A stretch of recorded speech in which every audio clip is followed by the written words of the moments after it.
नमस्कार, मैं हूं कुमार गजेंद्र। जनपद ऑन द स्पॉट में आपका स्वागत है। प्रधानमंत्री नरेंद्र मोदी की सरकार और गृह मंत्री अमित शाह का गृह मंत्रालय आज जनता की सुरक्षा के मामले में बहुत ज्यादा सतर्क नजर आ रहा है। सतर्क इसलिए भी नजर आ रहा है कि बहुत सारे कानून हमारे देश में बहुत पुराने पड़ चुके थे और वो ब्रिटिश काल से ही चले आ रहे थे। लेकिन आज क्योंकि जमाना बहुत आगे आ गया है, तो अपराध और अपराधियों की कार्यशैली दोनों में ही चेंज आया है। बहुत बड़ा चेंज आया। कई तरीके के ऐसे अपराध सामने आए जो उस टाइम नहीं हुआ करते थे, लेकिन उनको उनसे निपटने का जो प्रोसीजर था वो 1860 वाला ही था। लेकिन अब गृह मंत्रालय ने ऐसे सभी मामलों में खुद सामने आकर इन सबको गंभीरता से लेते हुए एक्शन लिया है। ये एक बड़ा बड़ा मामला है, क्योंकि सरकारें इतनी डीपली, इतनी गहराई से सोचती नहीं थी देश के अंदर। इसीलिए ब्रिटिश काल के कानून जो थे वो लागू थे, चले आ रहे थे, और उनमें कहीं ना कहीं जनता का, जो देश की जनता है, उसका दम घुट रहा था। एक बड़ी बात थी। तो गृह मंत्री अमित शाह ने इस बार शीतकालीन सत्र में बहुत सारे कानूनों में बदलाव करते हुए इसकी घोषणा की और इन्हें पटल पर रखकर संसद के अंदर इन्हें पास करवा दिया। तो ये इससे संबंधित जो बिल पास हुए उनके कुछ कुछ चीजें हम आपको ये बताना चाह रहे हैं, हम आपको समझाना चाह रहे हैं। ये आपसे यानी कि समाज से जुड़ी हुई बहुत महत्वपूर्ण खबर हो सकती है। तो आप इसे जरा गंभीरता से देखिए कि इंडियन पिनल कोड 1860 की जगह अब भारतीय न्याय संहिता 2023 स्टैब्लिश्ड होगी देश के अंदर। आप समझ गए ना? इंडियन पिनल कोड अब खत्म हो गया है, अंतिम सांसें ले रहा है, वेंटिलेटर पर है। इंडियन पिनल कोड 1860 अब इसकी जगह भारतीय न्याय संहिता 2023 को लागू कर दिया गया है। इसी तरीके से क्रिमिनल प्रोसीजर कोड 1898 की जगह अब भारतीय नागरिक सुरक्षा संहिता को प्रस्तावित कर दिया गया है। यानी कि अब देश के अंदर ये जो भारतीय नागरिक सुरक्षा संहिता है ये लागू होगी। अगर हम और आगे बढ़े तो इंडियन एविडेंस एक्ट 1872 की जगह भारतीय साक्ष्य अधिनियम 2023 को सरकार ले आई है, जो जिसमें बहुत सारे बदलाव किए गए, बहुत सारी चीजें की गई हैं, बहुत सारे बातों का ख्याल रखा गया है।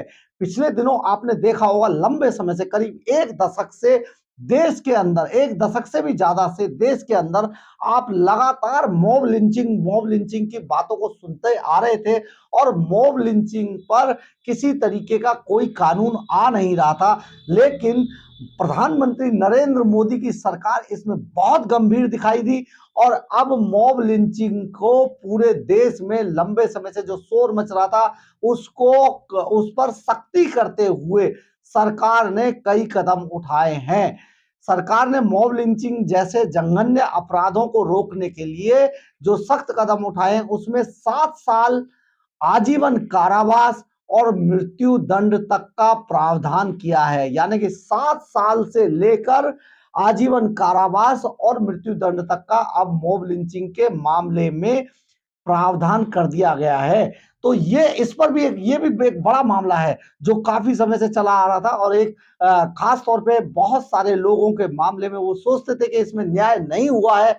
अब ये न्याय की तरफ ठीक से जा रहा है, और गृह मंत्रालय ने इसमें बहुत सारे अब संशोधन कर दिए हैं, जिसकी वजह से अब ये मॉब लिंचिंग में नए तरीके की सजाएं सामने आएंगी। इसी तरीके से बहुत समय से एक हल्ला मचाया जाता था, राजद्रोह राजद्रोह राजद्रोह।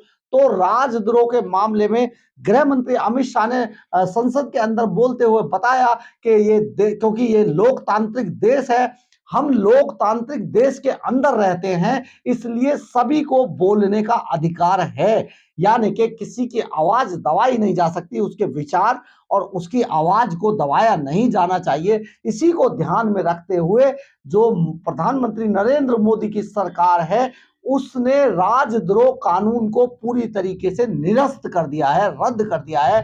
अब ये कानून देश के अंदर नहीं होगा। ये भी एक बड़ा मामला है। इस पर बहुत हल्ला मचा करता था, हर बार राजद्रोह राजद्रोह समझ में आता था, सरकार इसका दुरुपयोग करती है, लेकिन सरकार ने अब इसको पूरी तरीके से खत्म कर दिया जाए।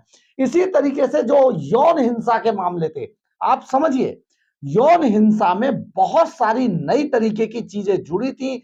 किस तरीके से बहुत सारे आरोप आते थे, बहुत सारी चीजों में कार्रवाई ठीक से नहीं हो पाती थी। जो पीड़ित पक्ष था वो हमेशा अपने आप को पीड़ित और गुनाहगार ही मानता रह जाता था। ऐसे मामलों में भी प्रधानमंत्री नरेंद्र मोदी की सरकार ने इस पर एक कदम आगे बढ़ाते हुए अब यौन हिंसा जैसे जघन्य मामलों में पीड़िता का बयान कंपलसरी कर दिया गया है। अगर यौन हिंसा का कोई आरोप लगाती है पीड़िता, तो उसका बयान अब कंपलसरी है, उसे बयान देना होगा। इतना ही नहीं, यौन उत्पीड़न के मामलों में अगर किसी का यौन उत्पीड़न होता है, उन मामलों में यौन उत्पीड़न की वीडियो रिकॉर्डिंग भी कंपलसरी कर दी गई है। अब यौन उत्पीड़न के आरोप के साथ उसकी वीडियो भी लगाई जाएगी, ये भी कंपलसरी होगी। तो ये भी एक बड़ा मामला है। इसके इतना ही नहीं, इससे आगे बढ़ते हुए देश के अंदर अपराधों की जांच के दौरान आप हमेशा एक चीज महसूस की जाती थी कि पुलिस के जो अफसर होते थे, वो पहले जांच चल रही है, वो जांच कई कई साल तक चलती रहती थी। 4-4 5-5 साल तक कोर्ट में इसी नाम पर केस रगड़ते रहते थे, पड़े रहते थे, केस की फाइल के जांच चल रही है। लेकिन अब ऐसा नहीं होगा। केंद्र सरकार बहुत सख्त है इस मामले पर, पुलिस अधिकारियों पर एक्शन भी लिए जाते हैं अदालतों द्वारा, लेकिन अब इसमें कानून के अंदर ही प्रावधान कर दिया है। कई कई साल तक कोर्ट में चार्जशीट दाखिल नहीं करती थी पुलिस ना, तो इससे आगे बढ़ते हुए इन सारी चीजों में जिस तरीके से लोगों का उत्पीड़न होता था, उसे गृह मंत्रालय ने अब बहुत गंभीरता से लिया है और इसे अब पूरी तरीके से समाप्त कर दिया गया। अब पुलिस को 90 दिन के अंदर मामले की चार्जशीट दाखिल करनी ही होगी। इसे गृह मंत्रालय ने सख्ती से लागू कर दिया है। इसमें एक्शन के भी प्रावधान है कि पुलिस अधिकारी अगर ऐसा करता है तो उसके खिलाफ भी एक्शन होंगे। ये एक बड़ा मामला होगा। और महिलाओं के मामले में केंद्र सरकार या अमित शाह, नरेंद्र मोदी की सरकार किस तरीके से गंभीर है, ये भी आपको बताते हैं। गैंग रेप के सभी मामलों में अब 20 साल की सजा या आजीवन कारावास का प्रावधान किया गया है, जो पहले नहीं हुआ करता था। यह भी एक बड़ा एक्शन है सरकार का। इसके और एक कदम आगे बढ़ाते हुए, या हम यूं कहें कि इससे आगे छलांग लगाते हुए, अब केंद्र सरकार ने, गृह मंत्रालय ने 18 वर्ष से कम की जो पीड़ित बच्चियां होती थी, उनके मामलों में अब मृत्यु दंड का प्रावधान कर दिया गया है। ये एक बड़ी बात है। इतना ही नहीं, जो लोग अपनी पहचान छिपाकर जो लोग यौन संबंध बनाते थे, यानी कि नाम कुछ और है, रंग कुछ और लिया और यौन संबंध उन्होंने बना लिए, इस वजह से कि नाम छिपा लिया अपना, अपनी पहचान पूरी छिपाकर जो यौन संबंध बनाए जाते थे, उनको भी देश के जो 70 साल का इतिहास था उसमें पहली बार अब अपराध की श्रेणी में लाया गया है। यानी कि पहचान छिपाकर जो लोग अपनी पहचान छिपाकर यौन संबंध बनाते थे महिलाओं के साथ, उनको अब अपराध की श्रेणी में लाया गया है। अब वो अपराध माना जाएगा। इसी तरीके से नागरिकों की सुविधा को ध्यान में रखते हुए अब 0 FIR का भी प्रावधान होगा। यानी कि अगर आप हिमालय पर हैं और वहां पर कोई अपराध हुआ है, तो वहीं का थाना आपकी शिकायत के आधार पर FIR दर्ज करेगा और उसको 15 दिन के अंदर, जी हां, 15 दिन के अंदर संबंधित थाने को भेज दिया जाएगा। यानी कि देश में अब कहीं से भी 0 FIR दर्ज करा दी जाएगी। इसके अलावा E-FIR का भी प्रावधान जोड़ा गया है, यानी कि E-FIR भी होंगी। और सबसे बड़ा एक और मामला था, आपको याद होगा, गृह मंत्री अमित शाह ने संसद के अंदर इसका उदाहरण देते हुए समझाया कि जिस तरीके से आप ये देखते होंगे कि दाऊद के मामले में दाऊद अपराध करने के बाद, बड़े-बड़े अपराध करने के बाद भाग गया और उसके ऊपर कुछ नहीं हुआ।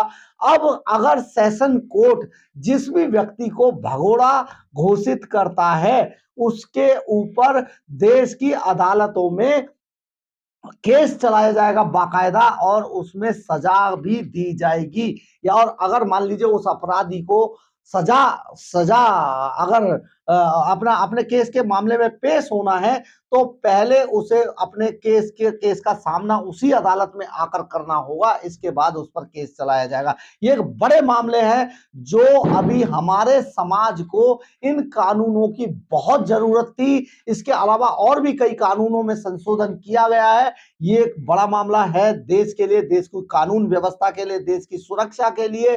तो ये प्रधानमंत्री नरेंद्र मोदी की सरकार ने जिस तरीके से हमारे पुराने कानून को बदलकर अब नए तरीके से जो समय की डिमांड थे उनको लाया है, तो ये समाज के हित में एक बड़ा कदम होगा सरकार का, क्योंकि अब पुराने कानूनों पर देश को आगे इसी तरीके से ढर्रे पर नहीं चलाया जा सकता। कानूनों को बदलने की चेंज करने की आवश्यकता बहुत लंबे समय से महसूस की जा रही थी, जिसे अब सरकार ने बदल दिया है। तो अगर आपको मेरी खबर अच्छी लगी हो तो आप इसे लाइक, सब्सक्राइब और शेयर जरूर कीजिएगा। कमेंट्स बॉक्स में अपनी राय जरूर लिखिएगा, इससे हमें ऊर्जा मिलती है। जय हिंद, जय भारत।